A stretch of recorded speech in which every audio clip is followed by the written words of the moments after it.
Alrighty guys, what is up? Welcome to another live stream with Debater7. And today we are going to be playing some Planet Zoo. So if you are familiar with this game, fantastic. It's been around for a little bit anyway, but it's still fairly new. Like the DLC is still being released, like the DLC has been released relatively recently. I'm only rocking two DLCs, so I have the Aquatic Pack, and then I bought the South American Animal Pack. I thought those two DLC were the best value, especially with the Steam Summer Sale. But anyway, so I have those two, and we'll definitely be utilizing some stuff from those DLC, primarily the habitat and potentially the exhibit animals as well, just because it's a little bit different and might be a little bit more interesting for you, and I think it might be a little bit enjoyable for me. Anyway, franchise mode. I went ahead and wiped out my old franchise. If you want me to kind of make a video about how to go about resetting your franchise progress, so if you want to like start over and play a new franchise game, there is a specific way you have to go about wiping your game data. Unfortunately, you lose access to all of the zoos when you do that, so you won't be able to go play those old zoos. However, you can replay the franchise game mode starting from scratch. So you won't have all the conservation credits, all of the animals, all that kind of stuff that you have left over if you continuously play the same franchise. Anyways, I thought we'd start a fresh game for like streaming. We're just gonna call it Lone Debater 7's Zoo Company. Nope. Sure, good enough. Zuko. There we go. Lone Debater 7's Zoo Co. as in company. Like, okay, hopefully that makes sense. That's what we're gonna call our franchise. Cool. So here we go. Right away we get 100 little token boys, so we have 300 in total. That's good. It costs 100 to start a zoo, and that leaves us 200 to play with. You can customize the banner to kind of get the look and feel you want. As far as that goes, I don't know. Let's maybe go the alligator one. Oh, whoops. You do have to hit confirm, otherwise it doesn't save it, just in case you were wondering. And then, I don't know. Go like the Illuminati triangle, you know? Nah, I'm kidding. Let's go ahead and do this one. I like this one. I like this like curves in it and such. I don't actually know what it's supposed to be, but yeah, I think it looks good. So we're gonna go with that. Cool. So where do we want to place our zoo? There's a lot of good starting regions. I am probably gonna steer clear of the tundra and the taiga biomes just because they do get a little bit colder, and it means that you have to worry about um, what you might call it, the heaters. Like you have to maintain the climate for the animals a little bit more so. The way I play franchise mode is I try to build animals in the zoo that I'm not gonna have to worry about the climate all that much. Just because I feel like sometimes the heating and cooling costs get a little bit overwhelming, and like when you're starting out, if you have to build heaters and coolers, that's an extra 1,000, 1,500 cash that you have to spend that you might not be able to afford, and therefore your animals aren't going to be good quality. You won't get a good zoo rating, and that will impact how much you're able to charge, how many guests come through, and all these things that kind of like add up to make it a little bit more difficult. So I want to play like grasslands fairly easy. Desert can be easy because there are quite a few desert animals. Temperate's easy. Tropical's not terrible because the temperature's not bad.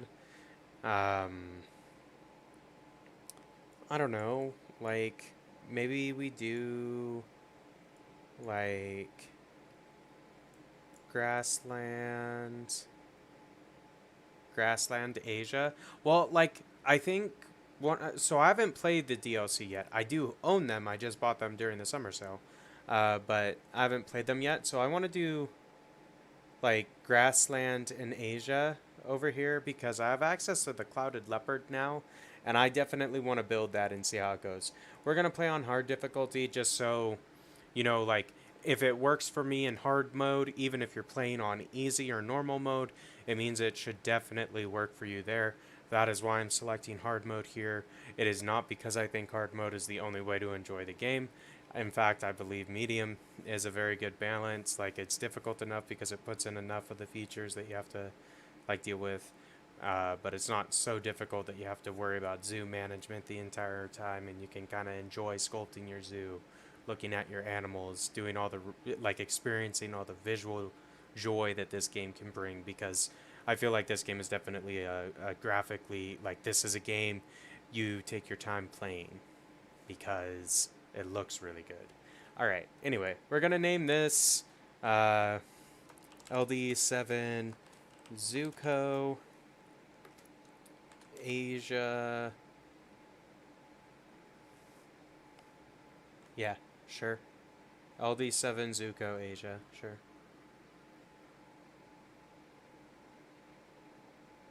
Nah, we'll remove the Zuko, I think. LD7's Asia. Yeah, I like that better. Let's do that. Let's do that. Okay. Create zoo. 100 conservation credits spent. And we're going to dive right on into planning out our zoo. First thing I'm going to do is hit pause, which is the P key if you play hotkeys, which I like hotkeys for pause and the speed control just because it makes it a little easier, because I use WASD to move the camera around. Scroll wheel is what I typically use for zoom. Unless I'm placing stuff, then I might use the shift functionality. We'll cover all of that when we get into building stuff, don't worry.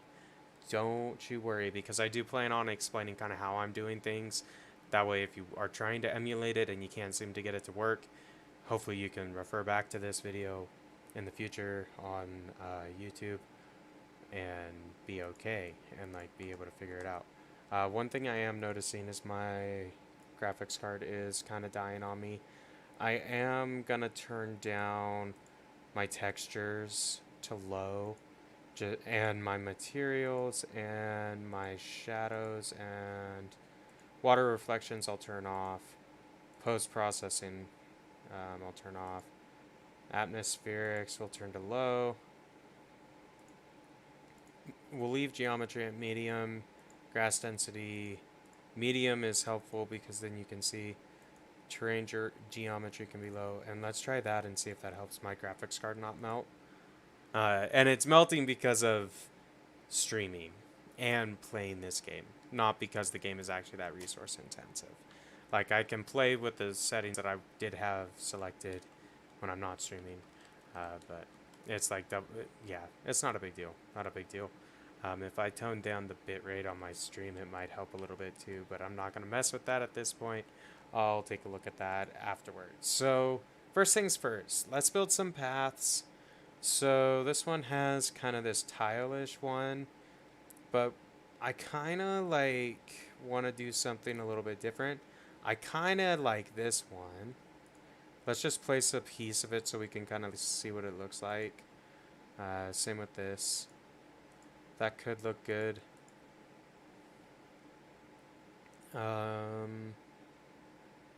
What is this?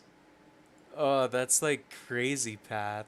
Okay, we're gonna play with this. Yeah, we're doing this one. Forget about it. We're doing this one. Okay, so the thing I like to do is just go straight away into 10 meters. And I know that, like, I'm not gonna need this big of a path initially.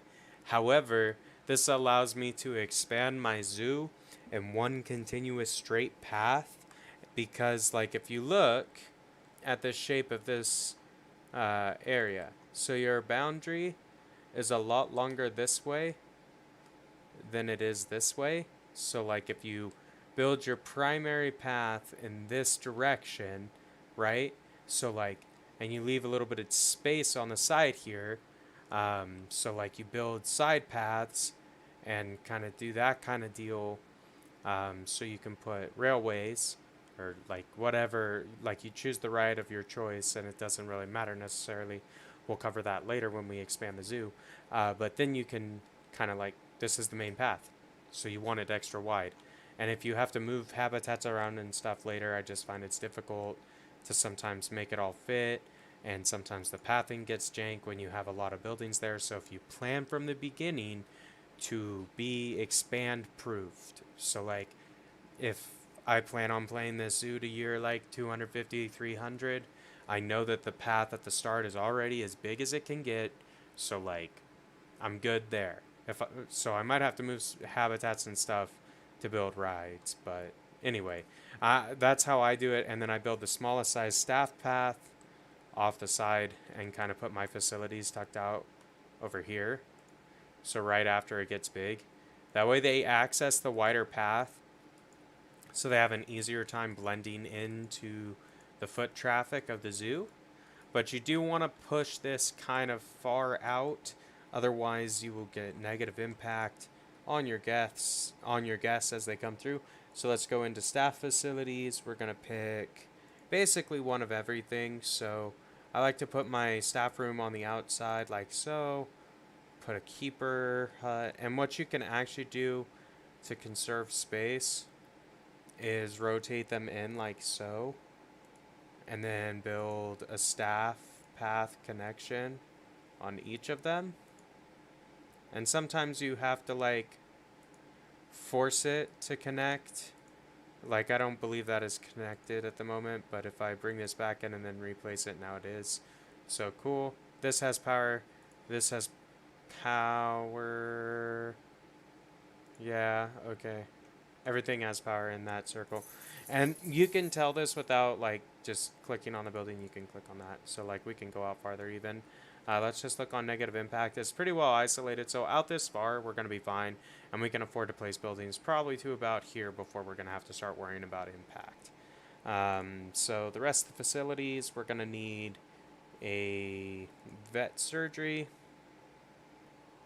which we will put towards the end.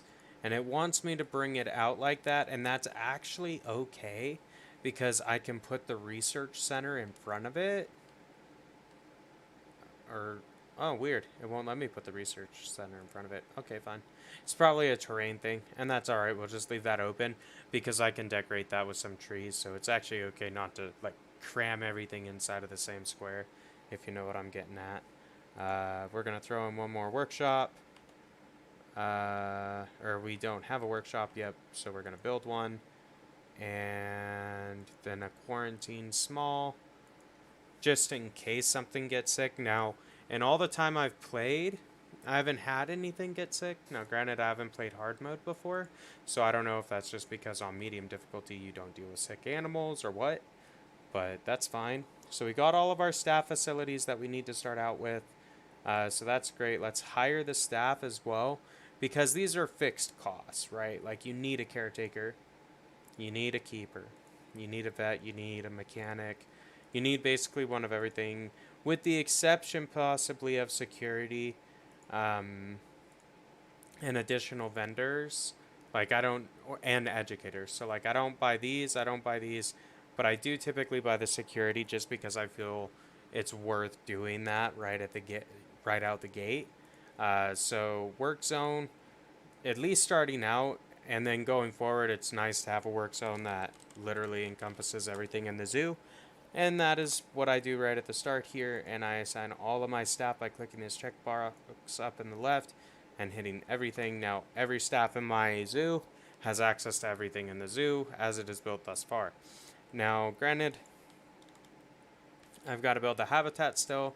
I need to build a shopping area, and depending on how much money we have, I may take a look at doing a exhibit animal.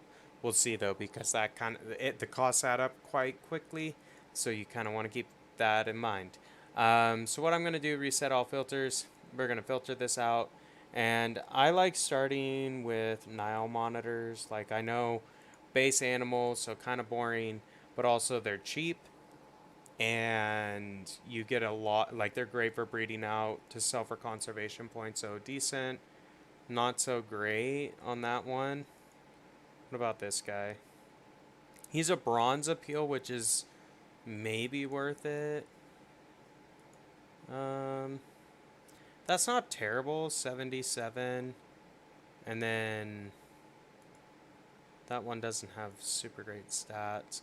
I'm just looking for two or a breeding pair that have decent enough stats that I know any offspring they get will at least yield me 20 plus conservation points if I were to release them into the wild, because sometimes the trade hub is not super reliable, and you want to like clear out your list because you have so much in there when you get going, type of a thing.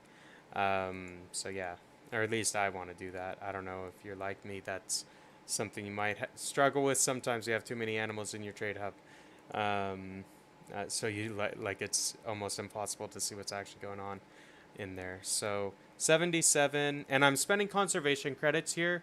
And I believe for your first animal exhibit, it is 100% worth spending conservation credits, because you want the extra cash so you can build more facilities, so you don't have to worry about building additional things right off the bat. You can set it on fast mode and just let your guests kind of trickle in. You'll be profitable enough that you won't run out of money.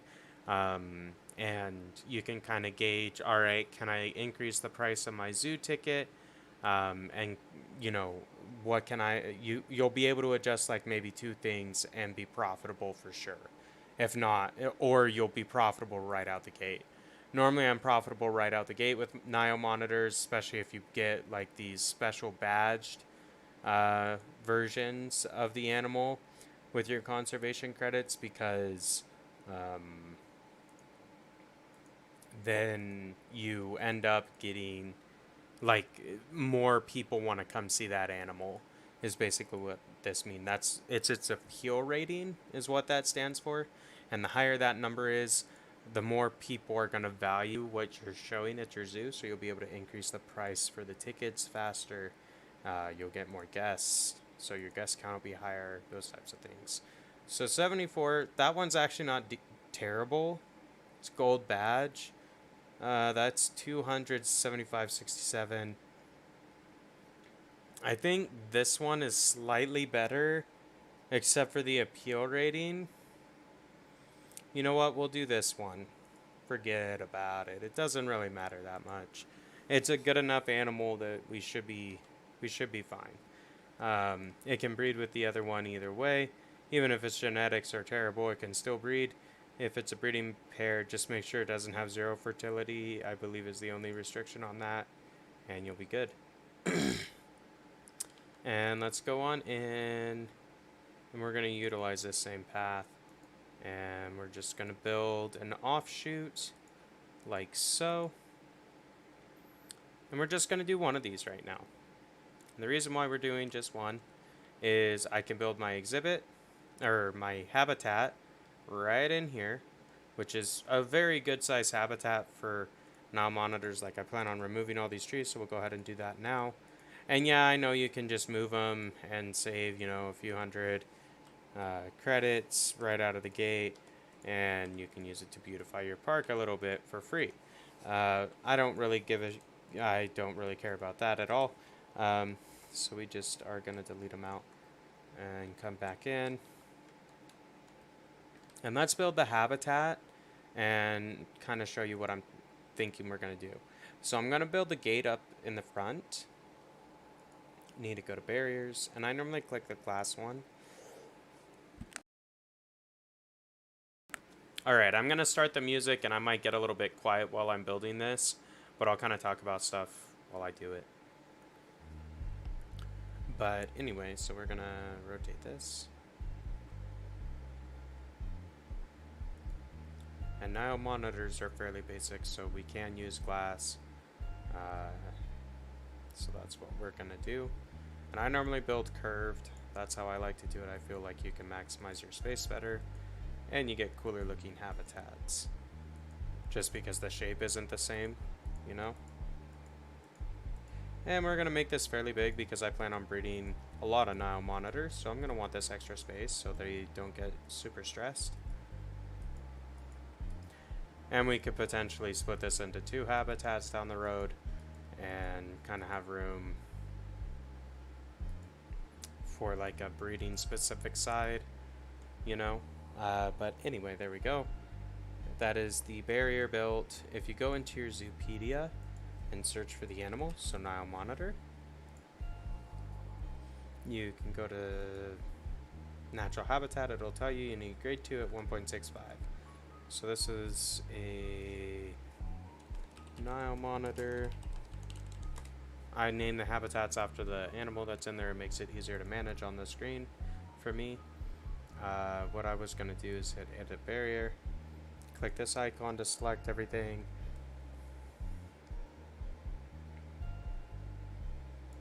I think that was right, 163, 165. So I'm glad I double checked that, because if you're off, they'll be able to escape. So we'll just put it at 1.7. It doesn't necessarily matter. It's glass anyway, so I mean, the guests can look in. And I believe Nile monitors don't actually care about like privacy or whatnot, so we'll just go with that for now. Let's go ahead and do the terrain next. So I normally sculpt the terrain before I put the animals in, just so I can get a general idea of what it's going to look like. I normally like putting the watering hole right up here, or close to the barrier on a side where the guests can see it, because then when the animals come and get a drink, they can be seen by the guests, and that's a decent view. I feel like if you go to a zoo, like, it's kind of interesting to watch the animals drink, you know, if it's a natural habitat or simulated natural habitat. Then what I like to do, sometimes I'll make like a little hill area, so I'll do that. And actually, you know what, I don't want to do that right there. Whoops, too many undos. There we go. No worries. If I turn down the intensity to like a 10, I can make like a rolling hill. Or it's way smoother, if that makes sense. So I'm not concerned about the animals being able to climb up these hills, whereas I was a little bit concerned about them being able to climb up the first hill I made. So this is a way to roughen the terrain without using the roughen tool. The roughen tool is great, don't get me wrong. It does make it a little bit less flat looking as far as the surface level is concerned, but this may be a better method if you're just looking for a couple of little hills in here. Nothing too crazy, because the roughen tool does sometimes leave gashes randomly in the ground, and you have to undo a bunch of stuff, which can get a little bit frustrating. So there we go, there's that. As far as what I want to do for their shelter, I am actually just gonna build, we'll look this way, just to be safe. Nile monitor, perfect. Close that out. So we will just use the, you know, kind of built-in stock wooden shelters. I feel like it's good enough, honestly. Like, I don't really, like, we'll spruce it up in other ways, so like with plants, and like we might put some trees and stuff around the bedding area here, but like I'm good just using the stock stuff. It's functional, it runs. I know it takes up this much space. Unless it's like a climbing thing, I'll do custom climbing stuff in habitats, and we might change this later. We'll see how we feel. But right at the start, it's $200 or whatever this was, $330 plus, what are these each? $50 more to build your habitat bed. That's great. Food tray, I'm gonna put one up here, or two of them up here, and we're gonna put a third one up here. We are gonna need,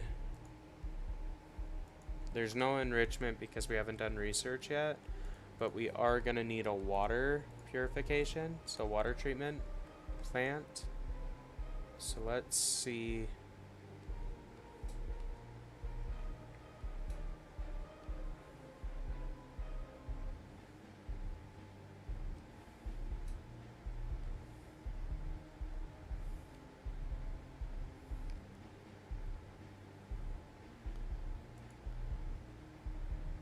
There we go. Okay. And yeah, that's far enough in that we're still okay.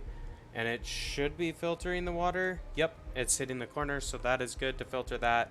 And we actually have a like set up now that we can definitely use that pump. Like we can build another habitat over here, and we can put water in that habitat as well, because this pump will be able to filter it, and we won't have to spend like 2K, I think is what that costs. Yeah, to build that. I just saved the zoo real quick, so we're not just in case something crashes or whatever. I don't want to have to redesign everything. I am going to just change this real quick, and we're going to go to animal trading. We're going to select our animals right here. We're going to hit send to zoo. We're going to click on this, and we're going to have our dudes put them in real fast.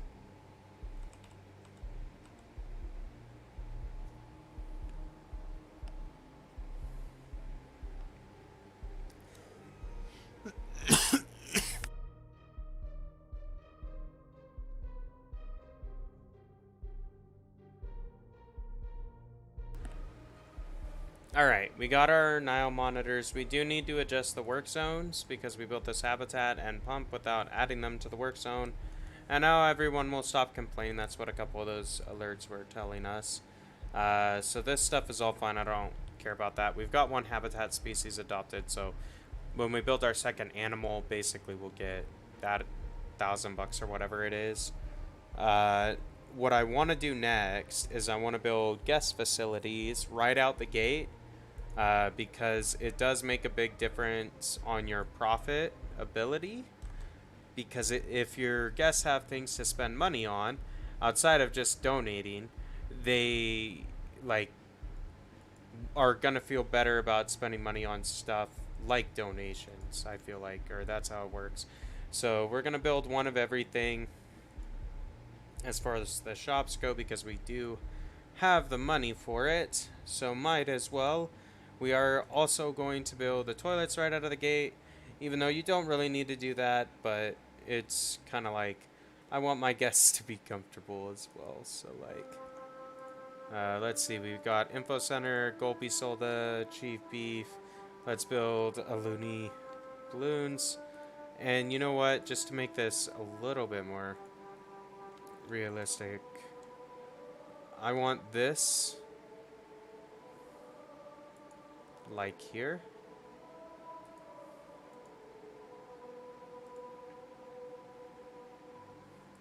Exit out of that. I don't want it attached to the same group because then I can like build it farther out.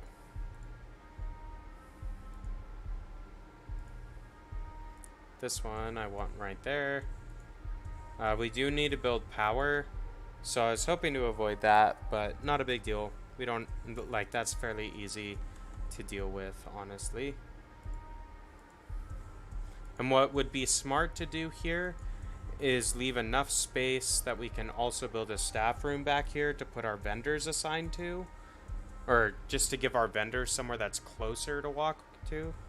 You know what I'm saying? Alright, what was I doing? Utilities, power, that's what I was looking for. So transformer.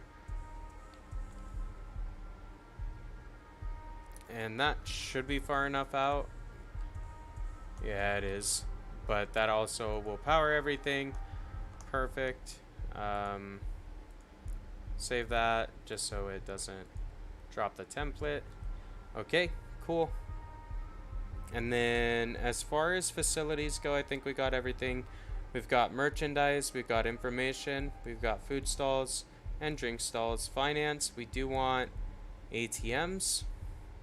So we will throw an ATM on either side of this little structure there. And then now we are going to build like the information stuff, which is pretty easy to do. I've got some things favorited from previous playthroughs. So like if I go to everything, Habitat Education board set that comes preloaded is good enough for me. I like this one that's $40 because it auto snaps, so it's a little bit easier to place. Whereas the other one, you kind of have to use the advanced place mode, which isn't bad. It's just, it takes a lot longer, I feel like.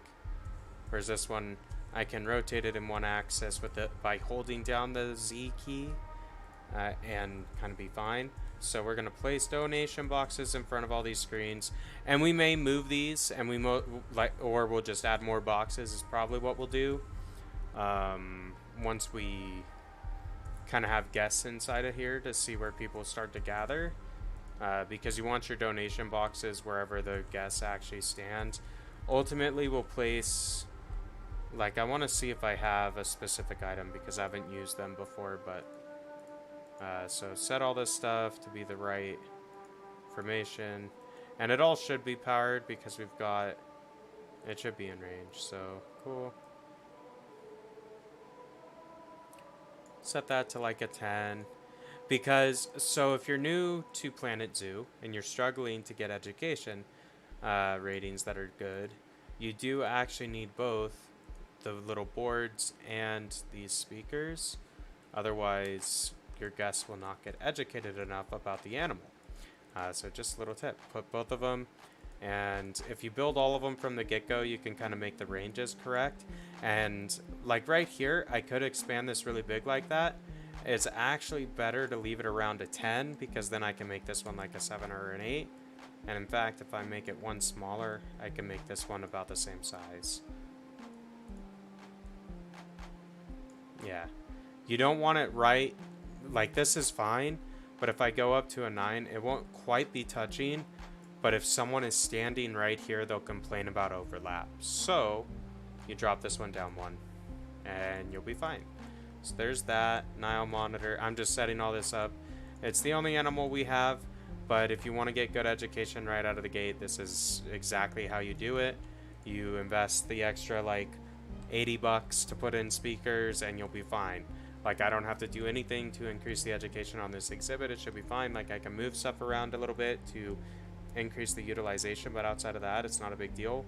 I normally build benches along the main walkway, and these will ultimately move just because, like, we'll eventually expand the park and put exhibits on that side of the path, or want to bring the path down a little bit.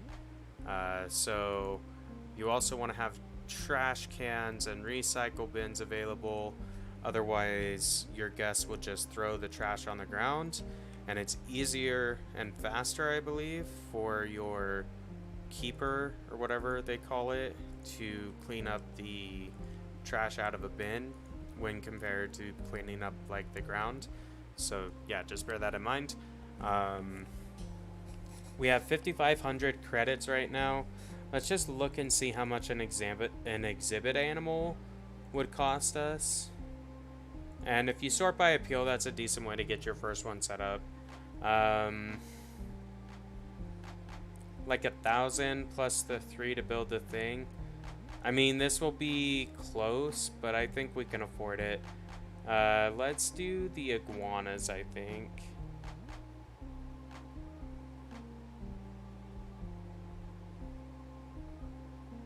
Green iguana, confirm. This one, yeah, 2362, decent stats. That's not terrible. We'll buy one of those, and then we just need a decent-ish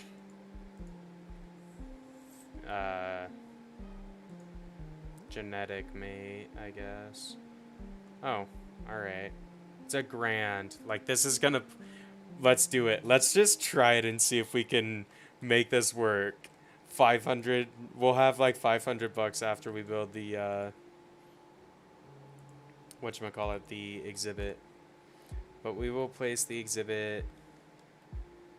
I kind of want the exhibit up here because then guests like have a really good reason to come up this way, if that makes sense. And I'm gonna place this back here. What I'm gonna do is build a path out first. Here, let me delete this stuff. It's fine. I really should have tried to move that as opposed to delete it, but that's okay. I'm not too worried about it. We got this. We got this. So, build that. And then I honestly want to try to connect the exhibit, like snap straight into this corner. That way there's a really large area for the guests to stand to view it. You know what I'm saying? Like, that's what I am hoping to get to happen.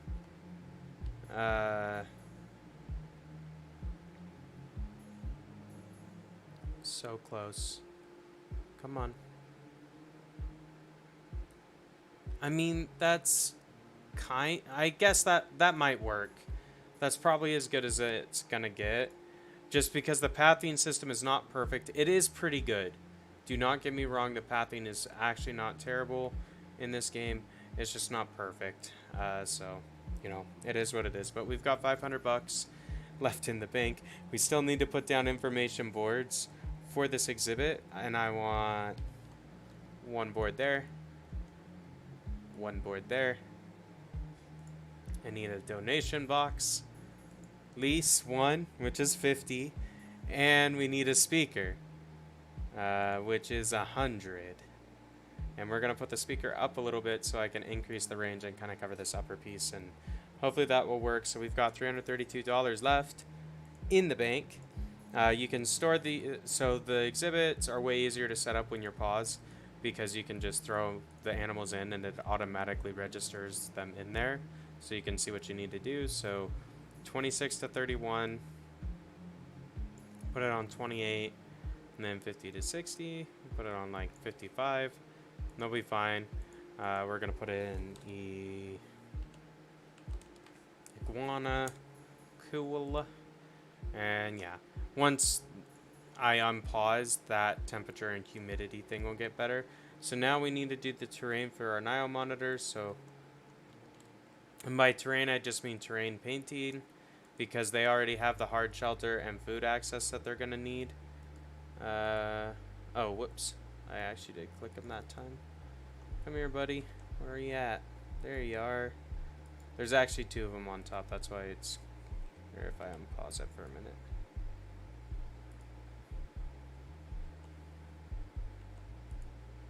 There we go. Okay. If I click on terrain. So we need to do rock, soil, and short grass. So basically we need to get rid of long grass, which is typically the case when you're in grassland, so no worries. As you can see, we have approximately 10 times more space than what is required for the two lizards that are in here right now. So that is a good thing, because the way you generate a lot of conservation credits quickly, or a way you can do it if you use Nile monitors, is you go through and just let them breed, because they can have up to 12 babies each time they breed, which is insane. Like, that is so many animals to add to a population in one event. Anyway, with that being said, you need to have enough space to house, you know, an additional up to an additional 12 lizards at a time. So yeah, that's having roughly 10 times the space is fine, or it's good enough, because the lizards very rarely get 12. Like, that's not a normal thing to have happen in any sense. But like, so like normally the 10 is going to be fine. And in addition to that, juvenile lizards are not that impactful on the, like, an adult lizard takes up the full space limit, whereas a juvenile does not. Like, it takes up only a portion of it, so we should be okay, I think. I am going to scatter in some fine and some coarse sand just to reduce that long grass a little bit further and give the texture of the terrain a little bit more, like, color variety, if that makes sense. Now, we did overdo it with the sand, so we lost some of our rock, but there we go. That's decent as far as coloring is concerned. So it's kind of rocky, sand, dirt, soil-ish terrain, but we've got $314 in the bank. They don't need coverage. We could put it, like, we'll do some plants after we make a little bit of money. So let's just make sure our zoo is open. Zoo is open. Go into the staff, go into the work zone, make sure all this stuff is added.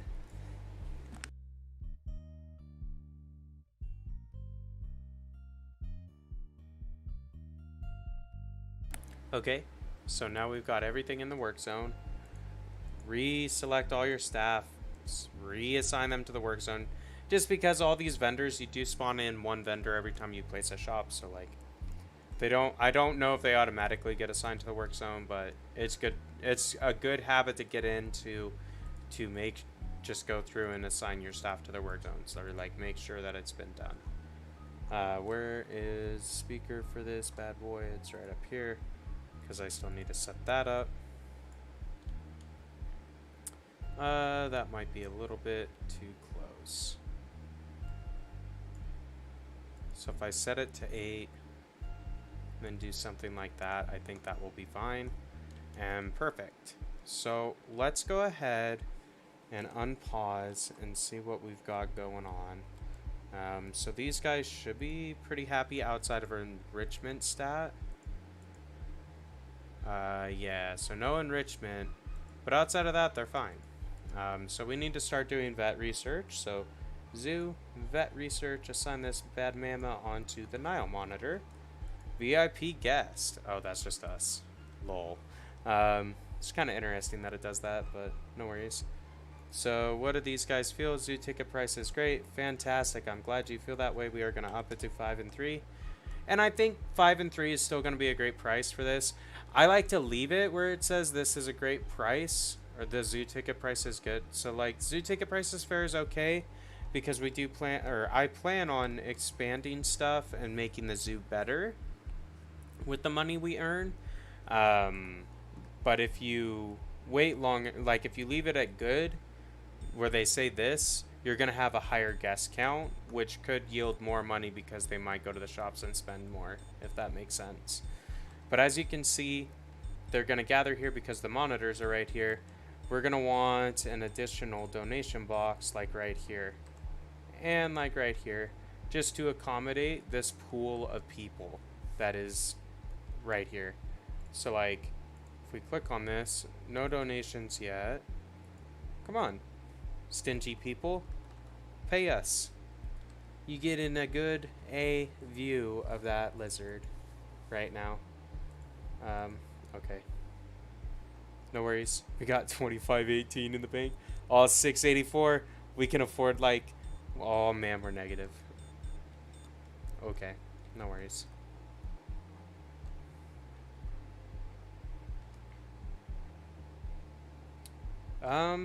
You know, I've never had to take a loan on this, but we might take the lowest loan. Come on, donate, peeps. If you don't, we're gonna like close.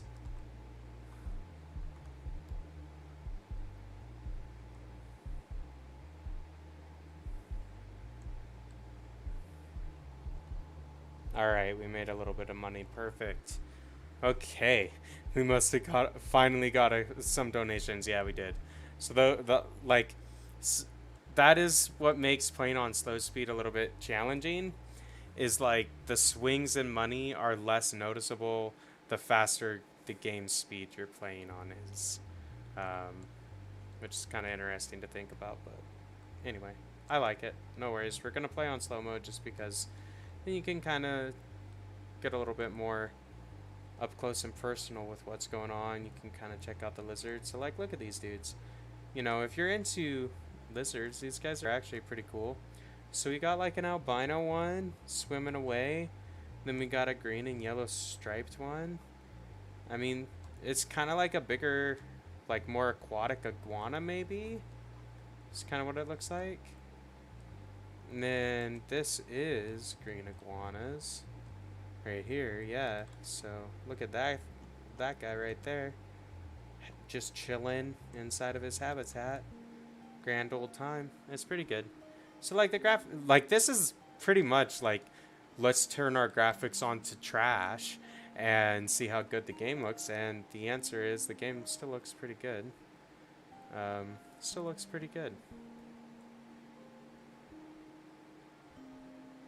Oh, perfect. We got some vet research done so we can add enrichment to our Nile monitors, which is actually quite important to your animal happiness. So we will throw in a sprinkler or two, make it a little fun for our fellas in here. We're going to move this guy back over here. That way, hopefully, they'll move to places where our guests are going to want to watch them, is the idea with that. So now they've got toy enrichment. I believe the next level of research will unlock the food enrichment item for them. And I'm not 100% sure if they are able to breed at this point. If you go to social, so current mate is none. The population is fine. Welfare is good. Genetic, like, this is actually a fairly strong genetic pair. So, like, the babies that these two produce should produce a fair amount of conservation credits for us. I am gonna move some of these boxes. So, like, I'm gonna move this boy right here. Just so they, like, better accommodate where guests are actually standing. So, like, I do enjoy having them right in front of the boards because that's, like, a natural place people are going to stand. But, like, sometimes they'll group up randomly in the middle depending on where the animal is. So if you micro where your donation boxes are, you will get more money. So it looks like our drinks are going to be our big ticket items. Look at this stand. Oh, man. Pretty thirsty, apparently. So that tells me, like, if we save up the extra $2,000, we could potentially build, like, drink stuff right at the front. We should actually start mechanic research. Now on this, I kind of want to go for, I guess we'll go drink shop since people are thirsty here. I guess that makes sense. Or, well, it's 18 degrees right now. But, like, normally it's in the 30-degree category, you know? Which is fairly warm for people. I believe these guys are fine on climate, though. Like, it would say if they were sad about it under habitat. Yeah. Temperature's fine. You can also click on Zoopedia. And if you go to species date or natural habitat, 12 to 42C. So it's 18 right now. So we've got 6, degrees above where they have to be. So they'll be fine, pretty much in this climate. They're fine in most climates. I think Tundra's the only one where you might need like a heater, and then you just build a smaller enclosure for them because they don't need this large of a enclosure starting out. So like, you don't have to build this big. I just like to plan for the future because you can. Like, we literally had $300 left after building everything in our initial zoo, and we are positive. If we go in here, we are profiting one grand a year, or we've profited 1,000 this year, and it is June, which is not bad. So 6 months after opening, we're already profited 1,000 without taking any loans. No loans required. We don't need that. Doing the marketing stuff, I generally wait until I have, like, I don't know, 50K, or when I care more about zoo rep. And then if you buy one of the 5,000 marketing programs, it gives you the full 5-star rating under marketing category. So that's generally what I do. I don't know. Like, it's impactful for maybe a little bit, and then basically it becomes less meaningful to spend money on marketing. Like, it doesn't continuously increase the number of guests coming to your zoo. So like, it's good, but it's not great. It's more or less like you have to spend this much. Like, if you want to have a 5-star zoo reputation, you have to spend $5,000 in advertising or marketing costs to get that. And it's just a straight up cost is how I view it. Because that's like, in this game anyway, it pretty much is. I think it does give you a little bit of more foot traffic for a little bit of time. There's like it's not a full year, but it is longer than like a month or two. I don't know, hard to explain. Let's go over here. We're gonna build another drink shop, I believe.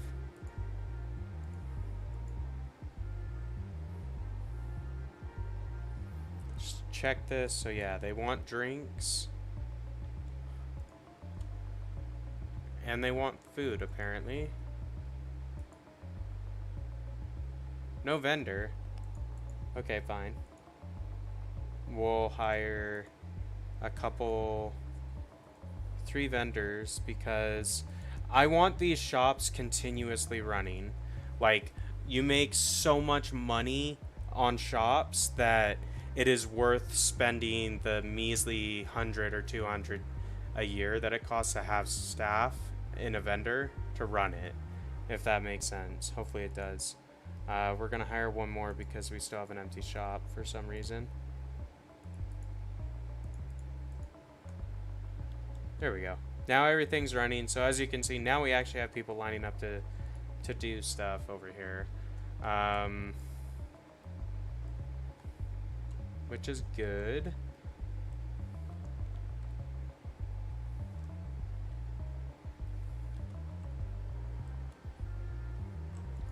Cool. Second level of Nile monitor research. That's great. Hopefully that got us this food enrichment toy. So enrichment, food enrichment, it did. So we've got a dog ball we can put there. And actually, you know what? We're not going to put the dog ball there. We're going to put the dog ball up here. Because the reason why no one's watching the monitors from up here is because the monitors aren't over here. So there's no reason to look in. Like, you're not going to see anything if you go up there right now. But here we go. Just put in some toys and such for them. Because, for me at least, I want to make sure the animals are happy more than anything. But we've got them pretty much set. Like, the only thing we could consider doing, assuming we've unlocked it, yeah, we could up them to grade 2 food, which I believe I'm going to do. It says it wants more bedding and more feeders. Like, dude, you've got 3 large feeders and there's only 2 of you. You shouldn't need more than that. Like, I feel they just don't register the feeders the way they're supposed to in this game. And that's alright, whatever. I don't worry about it, they'll be fine.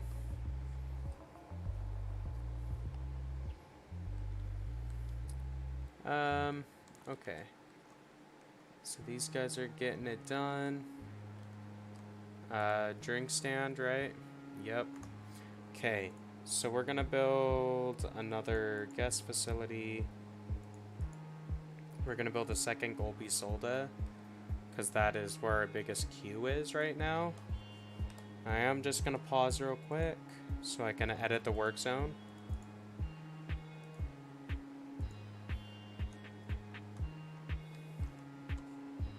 Perfect.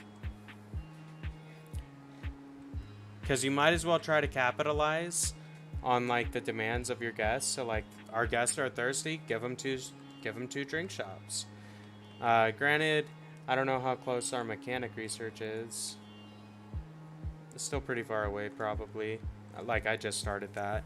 And it doesn't hurt to have 2 of the same thing. Like, we know that they want to go to Gulpy Soda, so building a second one makes sense. Like, it's already profitable and we just placed it, so there you go. No worries. Or, well, not quite. I guess we've only made $1,000 back since placing it down. But that's okay. Not the end of the world. So that is doing good. As far as facilities go, I honestly should build donation boxes along here where people are standing, because that will increase the amount of donations we actually get.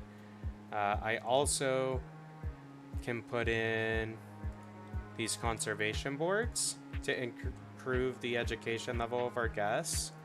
And these will most likely move at a later point when we expand the zoo. But they're a cheap way, and effective way, honestly, to make your guests more educated when they visit your zoo. So it's worth doing. So I just kind of pick random stuff. I don't think it actually matters what it is. But there's enough different options in this list that, like, you can kind of, like, get a fair... Like, each one of these will most likely... Really? How? How did I get a related pair of Nile monitors off the global market? That's ridiculous. Well, you know what? I don't really give a shit. It doesn't matter. In all honesty, like, yeah, their stats won't be as good as their parents, but whatever. It's fine. I can still sell them for conservation credits, which is the main thing. Let's do... Sure. There we go. We've got our educational facilities pretty much up and running.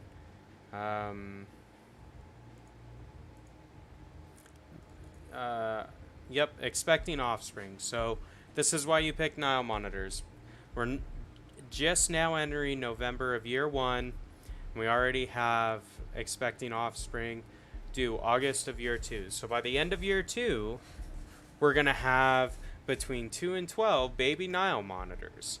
Now, I believe their adulthood is at like 4 years or something like that. So we'll have to wait until year 6 before we'll be able to collect any conservation credits off of this breed. But effectively, if we continuously breed for the next 6 years, right? We will have created every time our Nile monitors mature, we'll definitely have a breeding pair that we can use to perpetuate the cycle if we don't want to spend anything to buy an actual breeding pair. It's better to actually buy a breeding pair. We'll cover that when it comes time, but we also are then able to... I'm actually going to move this to the front of the zoo.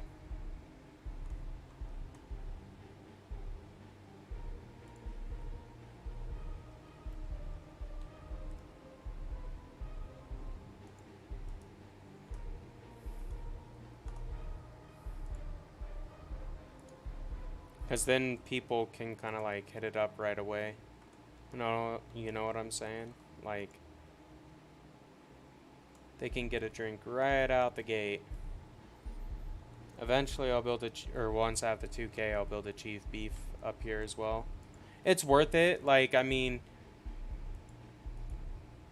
if you're able to, capitalize on shop revenue, like, that's how you are able to generate large profits every year, in my experience. So, animal rating's decent. Conservation's not that great yet because we haven't released anything into the wild yet, or found any, and we're not keeping any endangered animals, really, so, that's fine, but we'll get there. We just need appealing animals so we can bring guests in the park. And then we also need these animals to breed good enough animals quickly enough that we're able to get conservation credits by releasing them. And that's effectively what we have done at this point. So as you look at all these dudes up at this shop, wowza.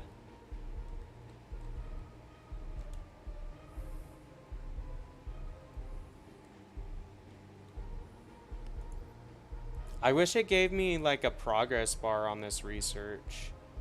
Oh, it does, I think. Yeah, okay, so we're like 3/4 of the way. That's good. That is good. That is food profits, 1,300 in 1 year, so that's extra 1,000. That's great. I am gonna build a food shop up here as opposed to another drink shop. I know that we've got a line at the drink shop, but I want that shop to be full consistently, if that makes sense. So we're going to build a food shop up here with the same hope that, like this drink shop next to it, people will stop, they'll grab their drink, and then they'll be like, oh dang, I really want a burger with my drink here. Yep, just like that. They'll buy their drink, they'll come right over, and they'll get a burger. Perfect. Throw an ATM right there. And we can't quite afford one yet. Just have to hit 250 and we'll be placing another one on this side. And we'll be good. Like, we should place trees and plants and stuff like that. That does help your zoo appeal as well. You know what? One ATM is enough. What are they saying about our price now? Price is fair. Let's just drop this to 4. Just so people, like, the difference between $4 a ticket and $5 a ticket is not that large as far as your income's concerned. When you only have 200 guests, it's not that big of a deal. But if you have, the ticket price is great, you'll get a bunch more people in here, and they'll hit up all your shops, they'll come through and donate at the various bins and stuff like that. So having a high visitor count is more important than getting like more money per visitor, if that makes sense. At least early on. Once you have over like 15 to 1800 guests, then you kind of like, then I adjust the ticket prices up for sure, and like look at it, and if they're saying the zoo price is great, I do raise the ticket price. But when you get visiting players, be sure to shake their hands. You get 20 conservation credits every time. I believe if there's a community challenge, you might be able to get them that way as well, but there isn't one going on, so, and there hasn't been since I've started playing, so yeah, I don't know on that, but anyway.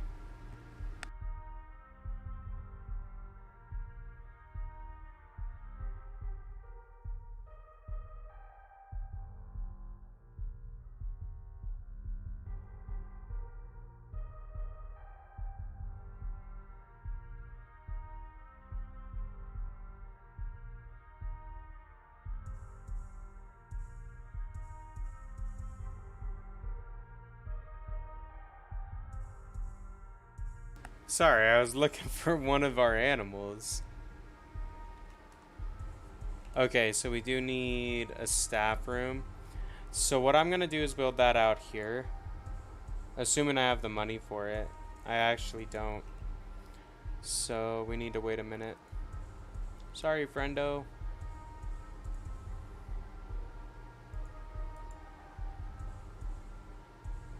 I will build it as soon as I have the money.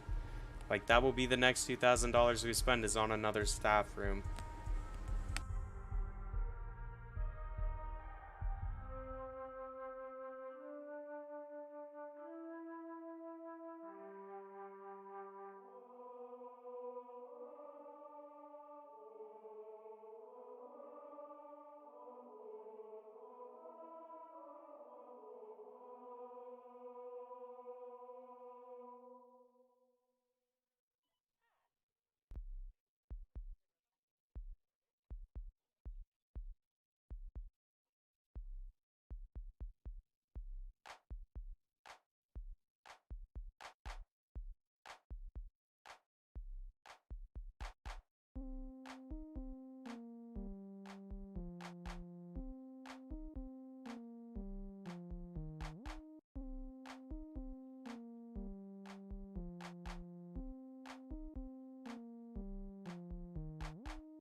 Alright, cool. We got a new type of drink shop. That is cool.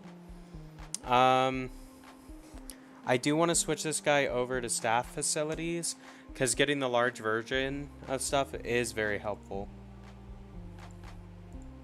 Because then you can localize stuff a lot more. So, like, I can replace the 2 staff rooms I'll have, or like the 3 or 4 that I'll have, ultimately. Why are they hungry?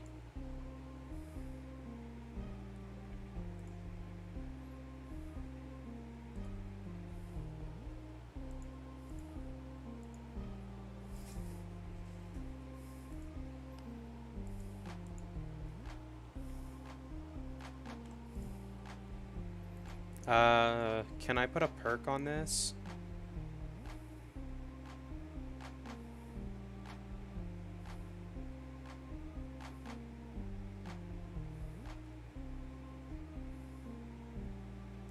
We'll put in this one, I guess, to boost its efficiency while we wait for the, you know, like 1100 we need to place the second one. That's what's difficult about playing in slow mode. Like, if I was playing in fast mode, by the time that notification finished pinging, I probably would have had the money to place a staff room. Whereas in slow mode, you don't have the money yet. You know? So it's not really an issue yet. Like, you know, those alerts might seem like, oh man, you're doing something wrong. You're not really doing anything wrong. You're fine.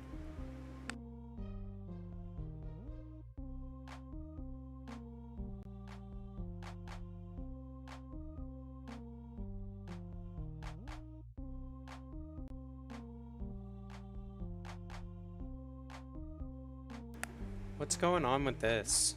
Low welfare because of food? Like, where's our keeper at?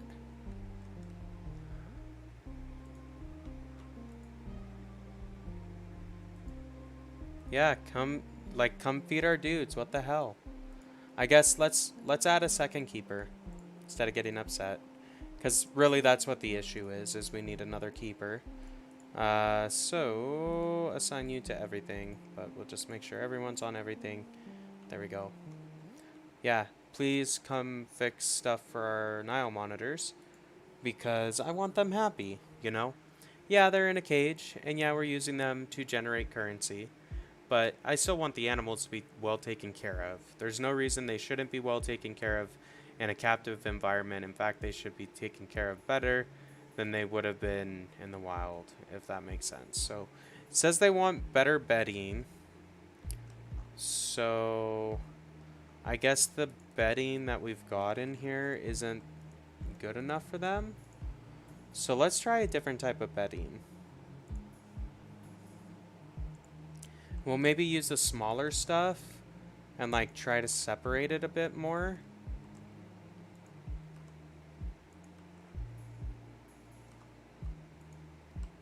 And then maybe that will make them more content. And we'll put some out in the sun as well. That way they don't have to sit inside of the heart shelter, you know, in order to, you know, be well rested. But okay, there we go. That's a lot better. They have food now. Their habitat's been attended to. We still need to kind of put some plants in here, but I really do need to save up and build a second staff room. Like, yes, we're okay at the moment. The alert's gone and hasn't reappeared since being dismissed, but I'm still concerned about it, if that makes sense. So we're getting guests in. Yeah, we do need to expand a little. I agree with you, bud. But, like, we have exhibits. Like, we just had baby iguanas. We are expanded. Like, get out of here. This is a way to make money as well. So, like, can take a look at this guy right here. This is the one that was just born, I believe. Yeah, 0.0. We can sell this guy out as opposed to harvesting the appeal. He'll probably sell for, yeah, almost 900. That's not terrible. When you're starting off, exhibit trading is definitely a good way to make money. You can get specific ones, so like the giant land snail and the tarantulas, or most of the spiders anyway, they breed really, really fast because they have like 8 to 10 offspring at a time. So like the snail, in my experience, is really good. I believe it is... Let's take a look. See if I can find it for you. Just to I'm not going to buy it right now because I can't afford the exhibit, but it is common snail. No, giant tiger land snail. This guy. This little fella. If you get a breeding pair of these, yeah, you can make so many of those snails. It is insane. It is insane. Pro tip. Anyway.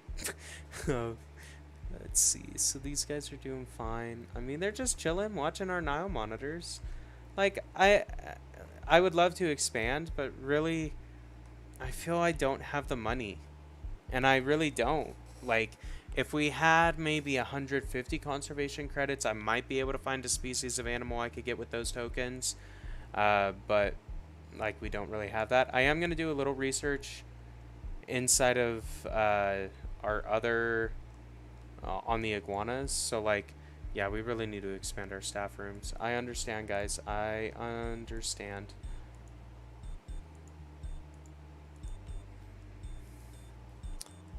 I need like $300. So if here, we'll just boost this into double, triple.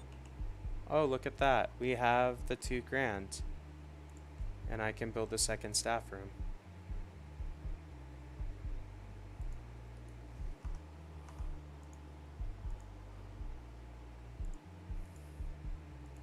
Boom. There you go, sir.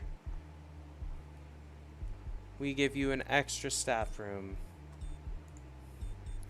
And it's not really an extra staff room. We're giving you the staff room you've been needing for the entire year. Sorry it took us a while, but we're going to start it out with the great perks. So I think we're going to do... This will be the vendors one because we've got a few vendors up here. And what I'm going to do in order to draw guests this way is I'm going to expand this path around like this. And we're going to build our next exhibit over here. That way guests have to walk past this line of shops in order to get to it. As far as what I want to get, let's kind of see what's on our appeal meter here. So, no, Donkey Kong the second. He's pretty appealing. Look at that, 9,000. That's actually fairly good stats for a gorilla. Not terrible. And 1,000 credits is actually a fair price. Normally, like, if you look at the lion underneath them, 9,000 credit or 7,400, and his stats are literally the same as that gorilla. And lions are not that much better than gorillas, except they breed faster, I think. Is the only difference. But like polar bears are going to be really expensive. Any like lion would not be that expensive because the climate wouldn't need to be controlled. But gorillas and polar bears and stuff, I believe I would have to cool the climate. Same with like grizzly bears and stuff. We might be able to do cheetahs or like a tiger. What's the climate of these guys? Siberian tiger. Up to 28. That doesn't quite work, I don't think. We are about to get baby Nile monitors, so I am going to raise our ticket price up to $5, just because people want to come see the baby Nile monitors. So we can charge that, I feel. Let's see, back to picking an animal. Let's just look at the species list. I know African wild dog is pretty good, because you can generate like 200 per pack if you sell all of the offspring. And they, you know, reproduce pretty quickly. The cheetah I found was actually pretty good and not that expensive, or sometimes it's not that expensive.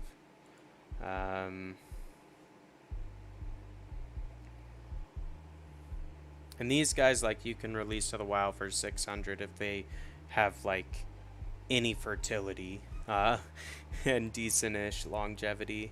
So like cheetahs are pretty good, but they're like, so about 300 each, so 600 conservation credits, really 1,200 if we want to get decent stats.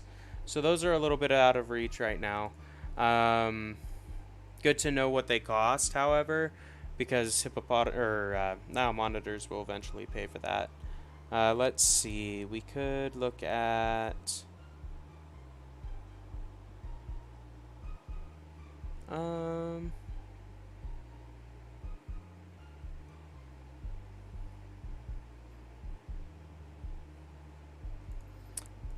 let's see, I think these breed reasonably yeah, and they're money based, so that's better. Not super duper appealing, but yeah, they're not going to give us a lot, but if we look at this, you can have 2 males and 2 females, which is good, so you can have 2 breeding pairs. Then they have up to 2 each event. It's 3 years that you have to hold them after they're born before you can release them. That's not terrible. So like Nile monitors are 4 years, so I guess hyenas are slightly better in that sense, but still a little, we can't afford them. We don't have enough cash. Are people really pissed about the prices that much? That our dudes have dropped? Or like visitorship has dropped? What are they thinking? Ticket price is good. Okay, cool.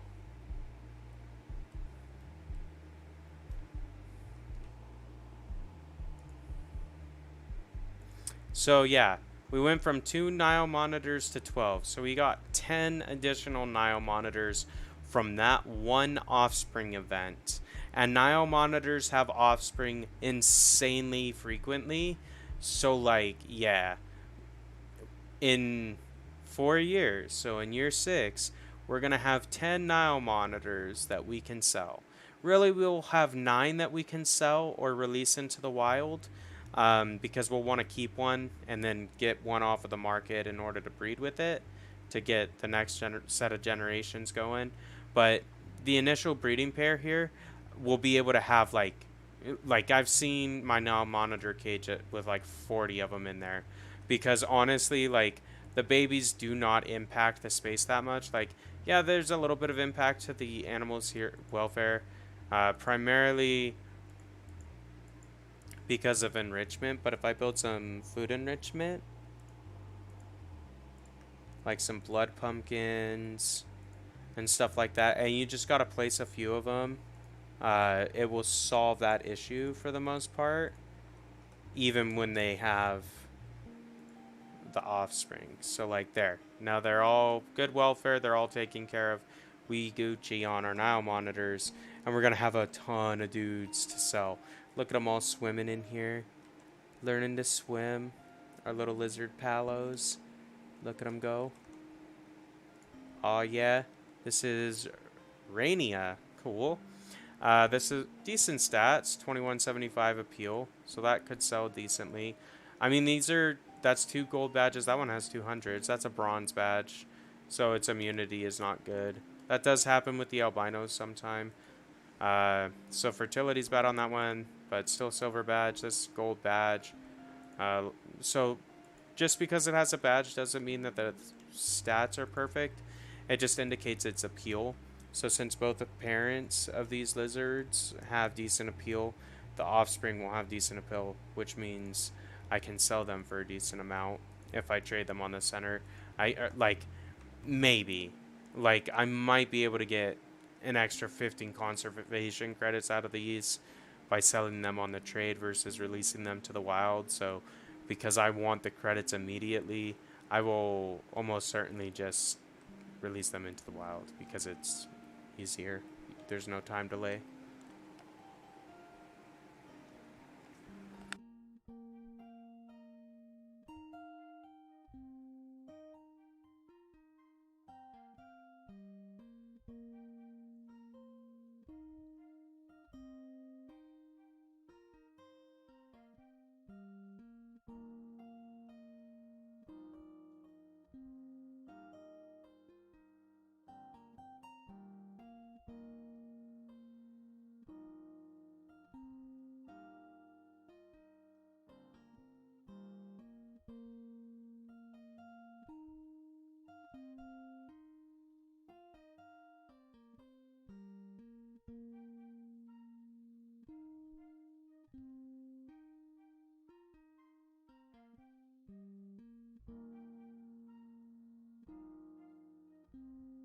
I haven't really messed around with the cinematic camera like that before, but it's honestly pretty good.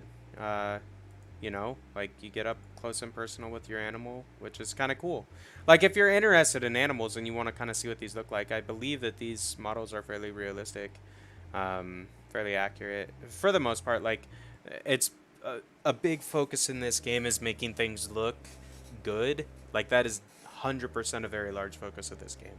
So they do take note and, try to make the animals look good for you as well. I would like to place a donation box there. So I'm gonna... Perfect. See, someone already donated 60 whole dollars. We almost paid for that donation box with the first donation, but we'll get more. Yep, 200. So we've doubled the money off of placing that box. Look at that. Pretty dope how that happens. Part of me wants to put an info center up here just because I know that's one of our tasks, and that does increase education levels. So, and realistically speaking, like, you would expect to have an information center up at the front of the zoo so you can get, like, your map and your pamphlet and all that noise right as you enter, and you don't have to walk, like, to the back of the zoo to get the map to tell you where everything is. Granted, we only have 2 things at this point, so it's pretty straightforward, but even so.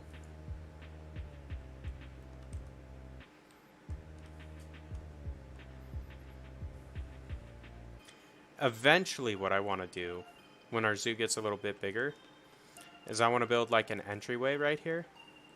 So like build up some entryway stuff here, and we can kind of work on that now, I guess. So we are in Asia.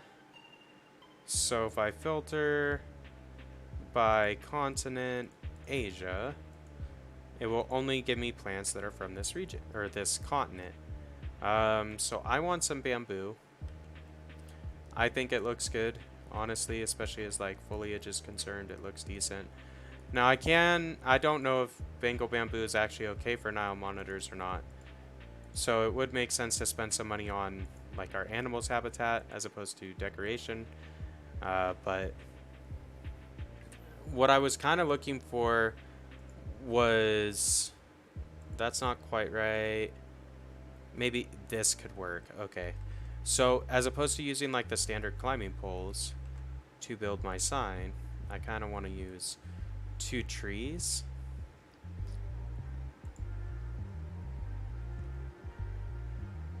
And then if I go into the advanced move,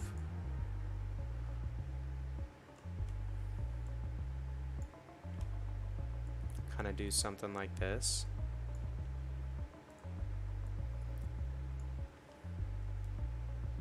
And build a custom sign.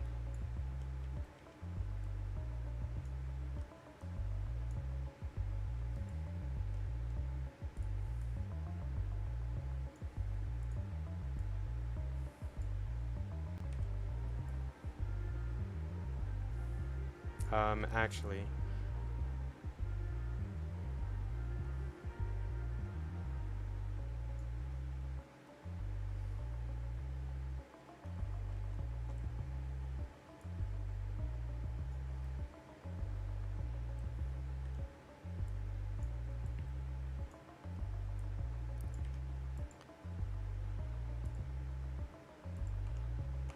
okay, cool. And then I just need to move this slightly.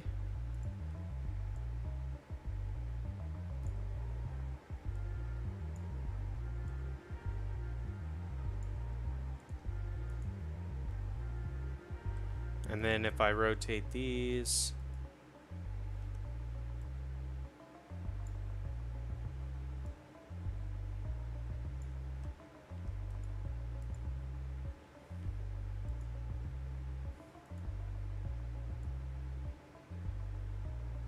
wrong arrow. I really wanted the red one. And I hope this is interesting to you as far as the, like, you know, this is how I go about designing custom stuff. Like, this is how, literally, this is the process I go through. It's pretty fun, though. Like, I do like it. So there we go. We've got, like, a little archway thing now. Looks a little bit better than just a, you know, like, standard sign-based thing. Vet research done. Dope. And we've got, like, 3,200 bucks, so that is good as well. I am going to click on our exhibit over here and go to layout and add all these in. I don't need to put all of them. One is enough to get the gain you're going to get, but it will make our iguanas happier. They are expecting offspring, so fantastic. On this, not yet. There's probably still in the interbirth period. But as you can see, our chief beef is pretty poppin' at the moment.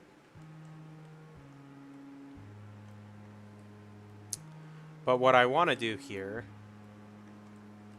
is, yes, it's kind of like a welcome sign, but I believe they have advertising screens. So if I go to media device education,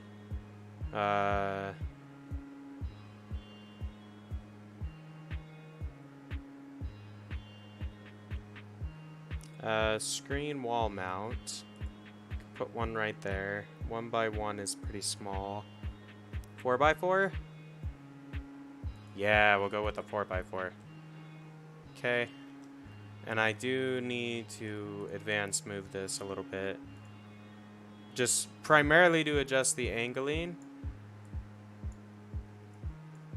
Whoops. That is not what I wanted to do at all.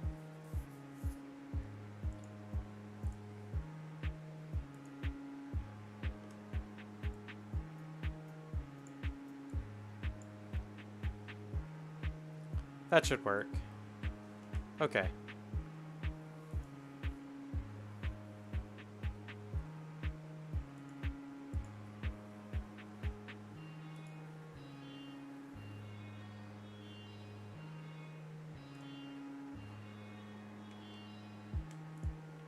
And really, I don't need to do the Nile monitor. I will do the two.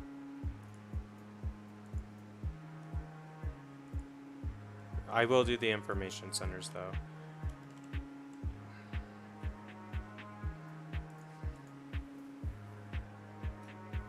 And then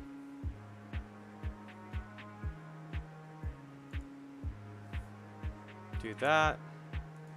And I believe this is advertising for us now. Whoops.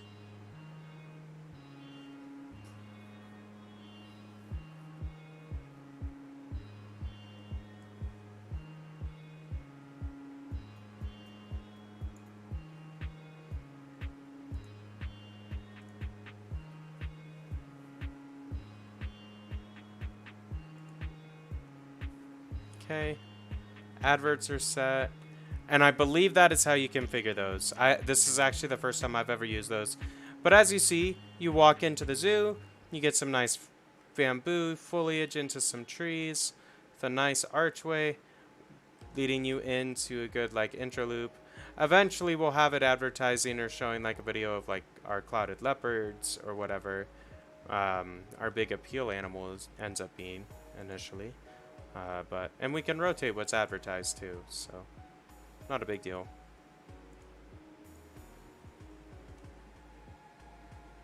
So we've got about $5 grand in the bank at this point, so we could consider.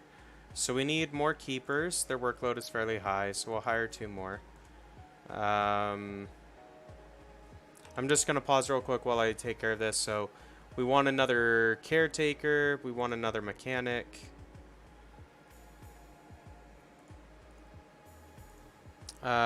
We also probably want a vet.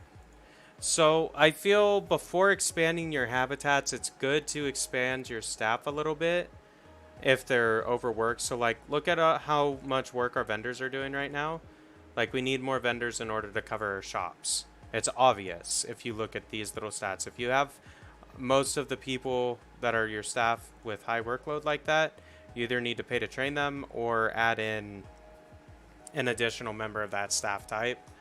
Adding in is maybe a little cheap. Like if you have the cash, sometimes training is a little bit better than hiring more staff, I guess, but that's fine. We just hired more staff, so there we go. That should help us with some stuff on balancing workloads and everything like that. Now, we were looking at doing some animals, but the main problem is cost. So we could do. I don't really want these guys is the thing. How much are these? Alright, reasonably expensive. Kind of like I figured they would be. But I figured it was also worth checking, because if I could get a clouded leopard right out the gate, I would. I don't recall if tigers actually have a cache listing. So if you put in that cache listing filter, you can see kind of what your choices are.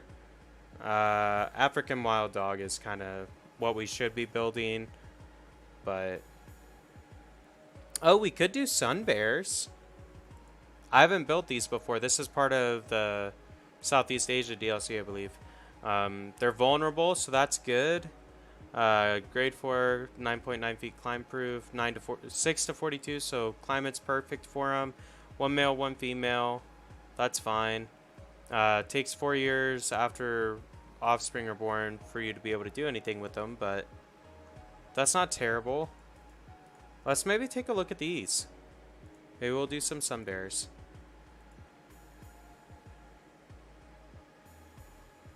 Because I can buy them with cash, which I actually have a little bit of at the moment.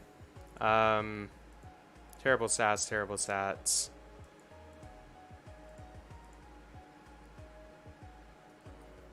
I don't, like... These guys are awful. Stat is the only thing. I guess good stat ones cost a lot of conservation. I mean, realistically, starting off, it's not that big of a deal. Let's maybe grab this one. If I buy this one, they should be able to breed, at least, and get me at least one set. Sell the iguana before we proceed. So this one's bronze badged. The other one is gold badged, so we'll sell the bronze.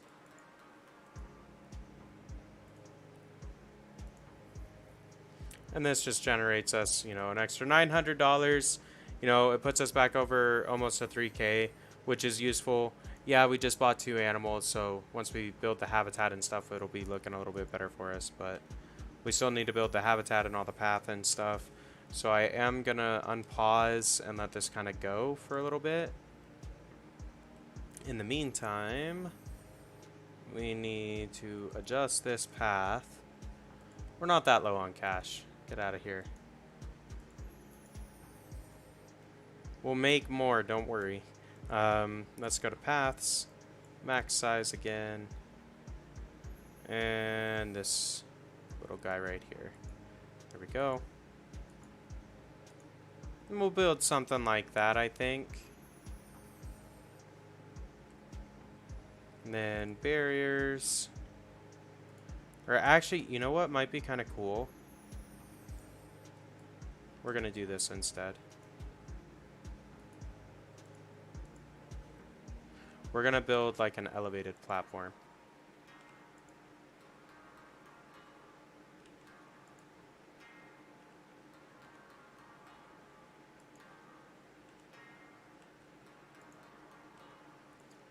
That way our guests can like get up close and personal with our bears. Now this works to varying degrees of success, I've found. So we'll see how well this does. It might actually, like... That should be fine. You know what? That should be fine. Because we can put a staff path specifically off of this to like put the habitat gate on and everything. So we'll put the habitat gate like right here.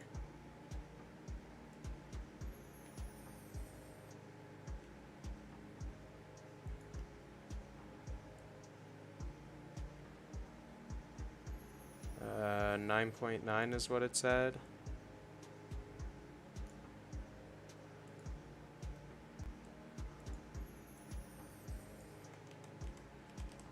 Here, let me, or well, redo the placement of that.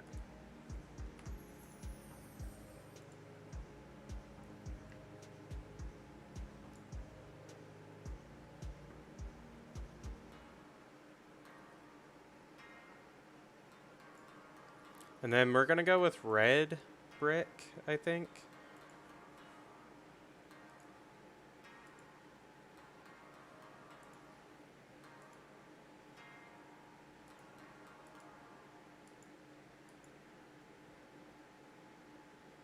Oh.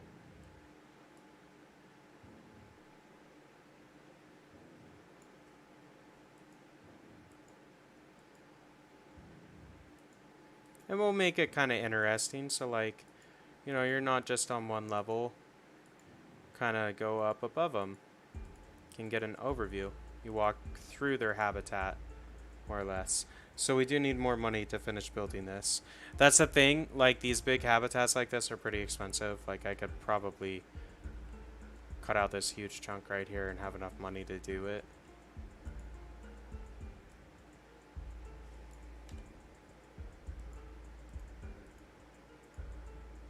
Which is exactly what we're gonna try to do here. We are gonna need more money, it looks like, but that's fine.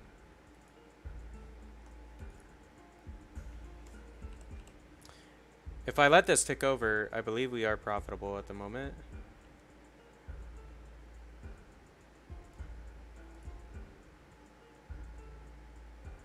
Yeah, we're at 100, so.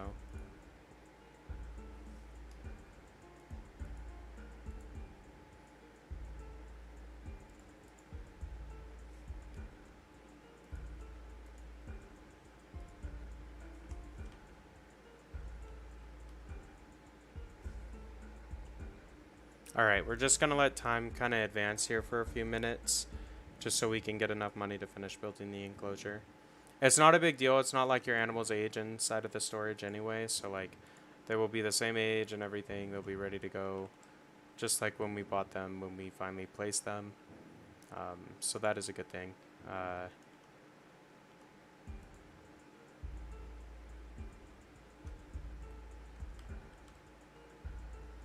Don't worry, it won't be small for much longer. I literally am building the barriers now. Give me a break, jeez. Oh, cool. We got mechanic research done. That's always good. Ugh, we're so close. Oh my goodness. Okay, mechanic research. Cool. Grab staff facilities. Why don't you go ahead and start researching barriers? Because I do like one-way glass. Even if I'm not building with it as the actual wall, it is useful to have the one-way glass option when you're building the windows inside of your exhibit. So yeah, just bear that in mind. But for now, we'll just put glass windows, assuming we make some money here. How much does that actually cost?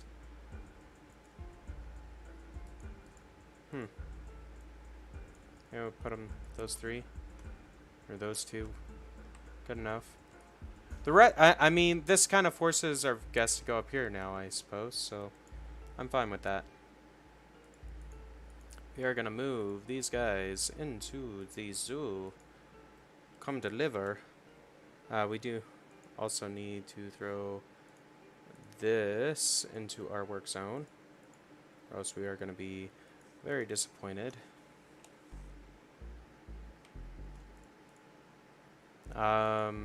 This is probably level 2 on the Iguana. If I look at the layout, I should be able to. Yep. Now they are 100%. What are Iguana boys? So there is one bear, which is actually honestly enough to do the terrain and stuff. So we're gonna do that. This gives us 1,000 to play with. Excellent. I do kind of need to build a water treatment to set the habitat up the way I want. So we're just going to do it. Yeah, it's $2,000 that could have been used to really make that habitat look cool. But it's better spent being able to give them a natural drinking source, I feel like. For this, I want to build the lake back here. We are gonna readjust this and kind of, so I want to have like a lake kind of like this, and then we're also gonna try to kind of like build a river at the same time. I'm gonna just delete these out because I doubt that those are compatible with our species, and if they are, or if they were, oh well. We're gonna turn this down.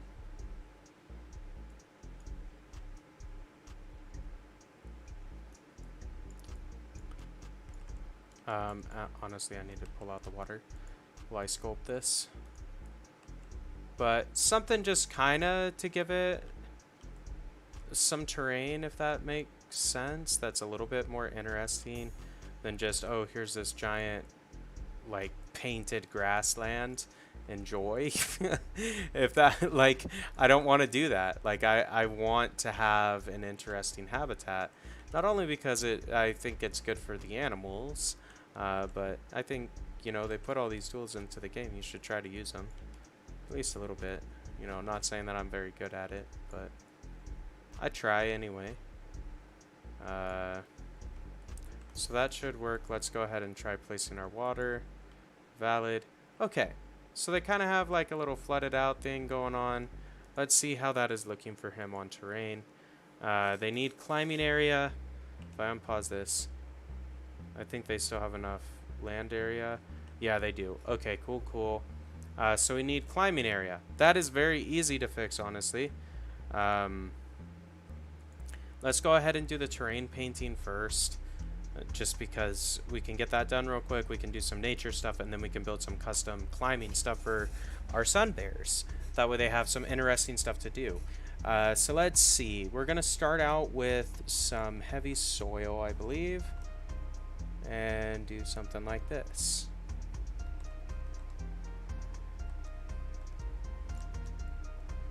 A little trick, if you have a lot of long grass, because that's the default texture, if you go around the edge of your barrier with any other texture, you will get a large portion of that long grass removed.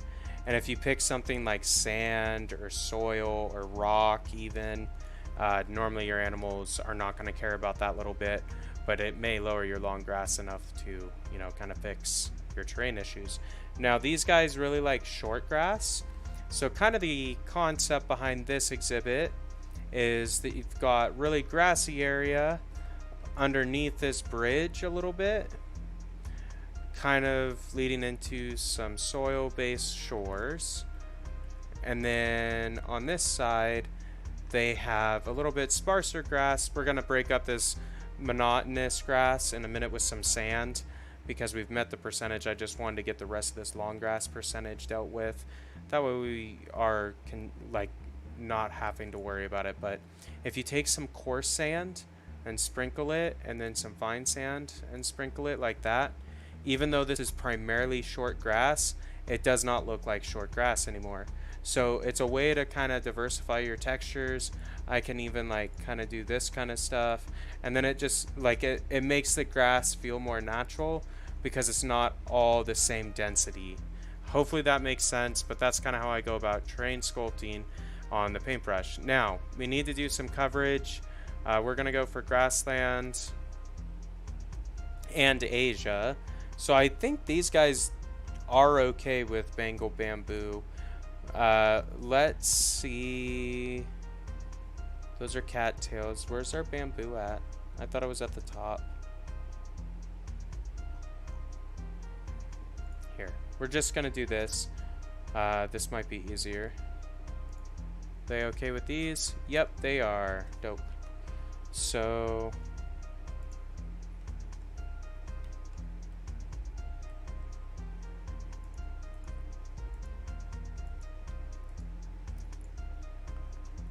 give them some trees.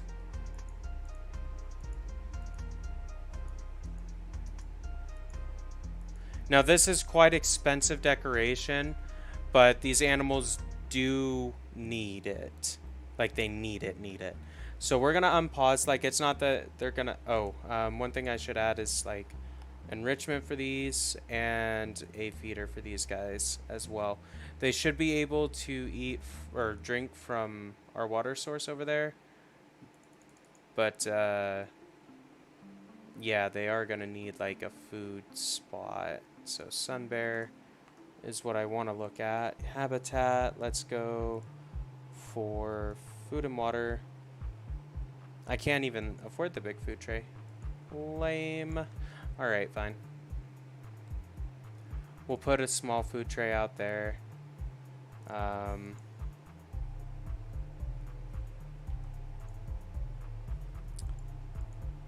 really need to run the game though for a minute to generate some money so I can build more stuff. Cool. Our education's still low, but that's fine. So sun bears. Nope. Look at them. They're so happy. Okay. I'm just gonna go in real quick and adjust our vet research to make sure we are swapping from iguanas to the sun bears, just because I want some enrichment items for these guys. Let's go ahead and also, while I'm thinking about it,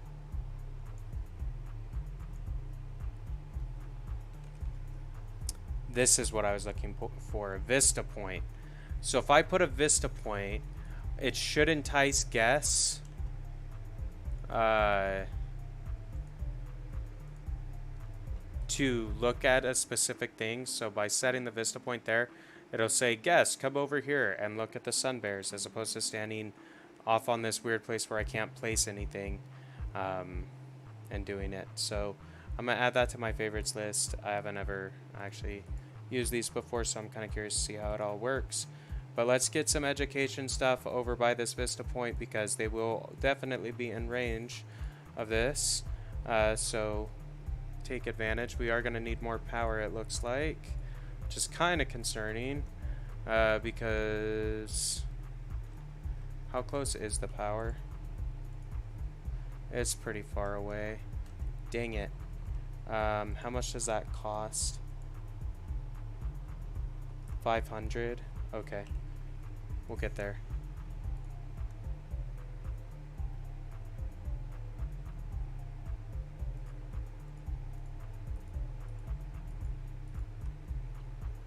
Built it right out there. So if you hit shift, you can raise up the Y level of these. And there we go. Pause. Work zones. I need to add this into the work zone for sure. But I just like, I need education stuff going for these animals. Like that is very important to like how you get donations, how you generate revenue, how you do all these things that are important to your success and viability as a zoo. So like, yeah, we're gonna focus on it. Now I'm gonna put a really big radius speaker up here, and then I only need like one. Granted, that does overlap. Like, you can be kind of sneaky with these when you're on an elevated platform like this, and you can get it so it doesn't actually impact the animals. So like if I bring this down to a 12, it gets this whole end, but it won't actually impact the animals at all. So we'll do that. Let's go for a minute. Give me some money so I can afford more plants. Okay, good enough. 1,000 should be enough to finish this out.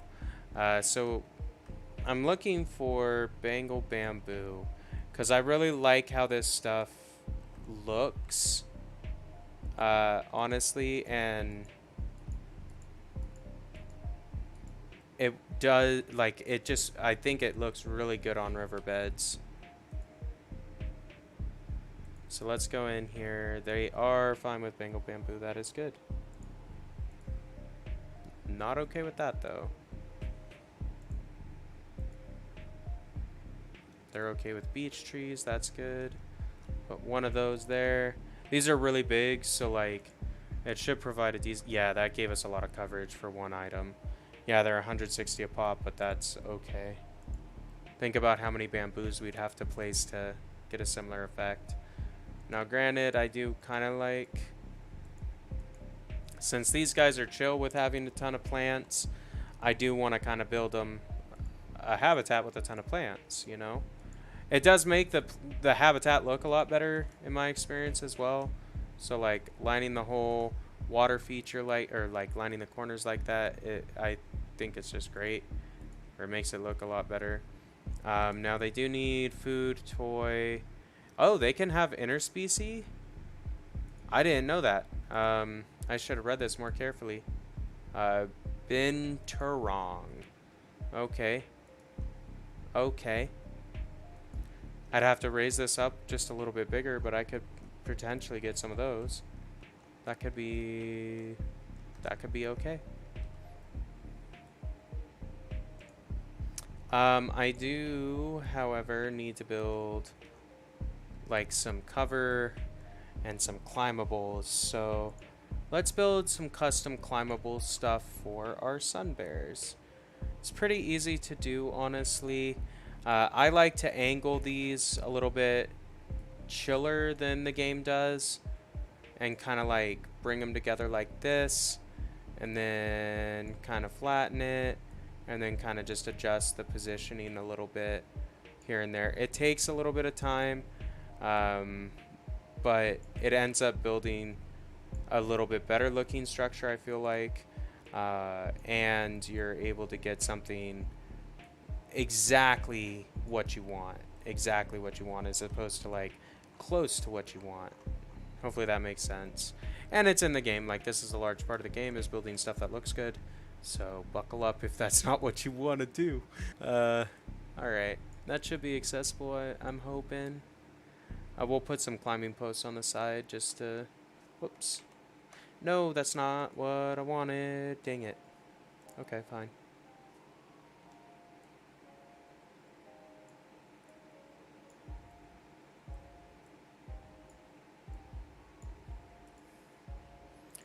Climbable log.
Alright, I'm gonna go sell these iguanas real quick and claim these rewards to get some extra money so I can finish building this platform that I want.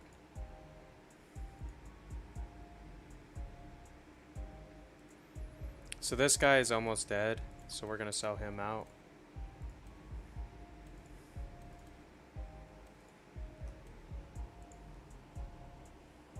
Because if you don't sell them before they get too old, you have to actually pay to get them out of your exhibit before they die. It's a rehoming fee, is what they call it. But yeah, anyway. How often? Keepers are coming every month. But like, can I send one here now? Please come now. They hungry, fam. Alright, cool. Let's build this stuffs.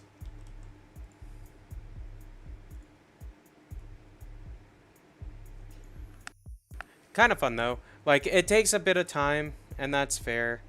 But I think it's a really enjoyable aspect of the game. If you enjoy having like custom stuff like this, it really can be a lot of fun. Even if you don't think that you're good at it or whatever, just give it a try. Like, spend some time on it, and like, you'll be amazed at, you know, the stuff that you can get done without really being all that great at it. Because I'm not that good at this kind of stuff. Like, if you look at some of the things people make, it's insane. But you don't have to be insane in order to utilize these build functions. Like, you can do it just on your own. So that gives them some climbing space. I'm assuming they can access all of this. All this stuff should be climbable.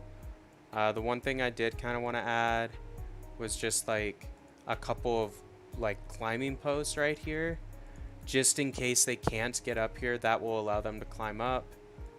And then I wanted to put some on the outer edge as well, just to kind of make the build look a little better, look a little more like These posts are supposed to be here, almost like it's a dry dock, if that term makes sense to you, hopefully. But yeah. I believe this is going to be enough space for our sun bears. At least starting off, we might expand this little platform, which will not be difficult to do in any sense of the word. And boom, there we go. Give them some climbable. Where is one of our bears? Where are they chilling at?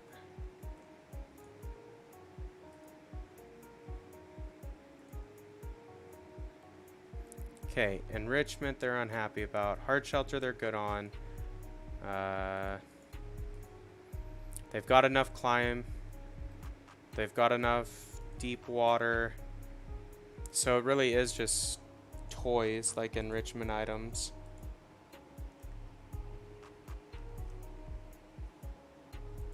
I mean, I could try putting in one of these. I haven't actually ever used one of these before.